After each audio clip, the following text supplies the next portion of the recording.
Hey guys, Luke Clausen here. We just finished up Lake Eufala, the first MLF Bass Pro Tour event of the year. I finished 32nd. I had a lot stronger start than I did finish. The conditions have changed just drastically every day. In practice, it was warm. The water had a great color to it. It started raining. The water came up a couple feet, got pretty muddy and continues to get muddier. And now the water's dropped. So we've actually seen the water drop about 2.5, 3 feet since the peak of it. And it's starting to get a little bit clearer in places, but a lot of places are just blowing out still. I had a lot better practice in the main river, main body there actually. And there's a lot of fish that haven't moved back into these pockets of spawn yet. They're kind of behind, but that was pretty much wiped out. The rain just muddied up the whole river there. Once it started pushing down there, it was just chocolate milk. And I couldn't get any bites out there. It's getting to where now I caught a couple little ones out there today. I think it's probably getting closer. But anyway, I caught most of my fish back in the pockets where I could get a little bit of cleaner water, where it's starting to drain up off the bank there and be a little bit cleaner, settle a little bit more. The baits I used were a sling blade, Z-Man sling blades, power finesse. So it's a small spinner bait, little orange kicker blade, gold Indiana. I put a grub on it just to slow the bait down even more. I was trying to get the bait to move really slow through the water column. You can see by the skirt, caught a lot of fish on it. Unfortunately, a lot of them weren't as big as I would have liked, but caught a lot of fish on that little bait. You know, a lot of 3-pounders in practice, and come the tournament here, I caught more little ones, unfortunately. But that bait, it still catches big fish. When it's cold, that small bait gets a lot of bites. Just a little compact, the Z-Man Power Finesse 3/8 ounce chartreuse and white with a little grub on the back of it.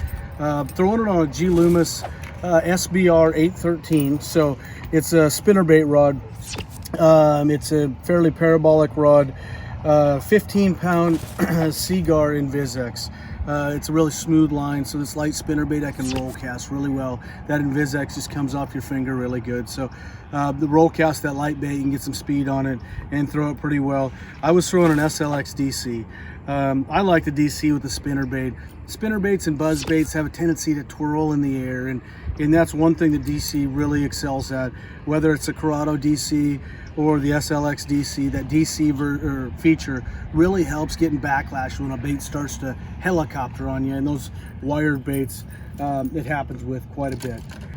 One of the bait I was throwing was a Dirty Jigs, Luke Clausen compact pitching jig, 1/4 ounce. Really important to have a lightweight, slow fall when the water's cold. Those fish are moving up, and when it's dirty, I think it's even more important. Give a chance for those fish to see the bait a little bit longer. A little creature bait on the back of it.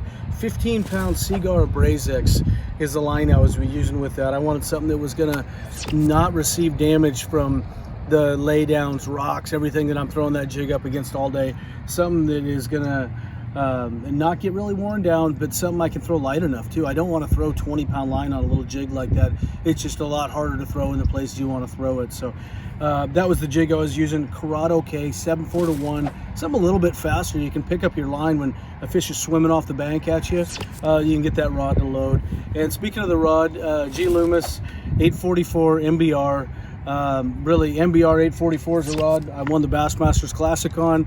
Caught tons of fish on it, made a lot of money on it. It's been a rod that's been around forever in action. 7-foot heavy rod, super universal rod I use all the time. Next, we're off to Lake Okeechobee. Got a few days off. I'm going to fly home, come back, and get to fish in sunny Florida.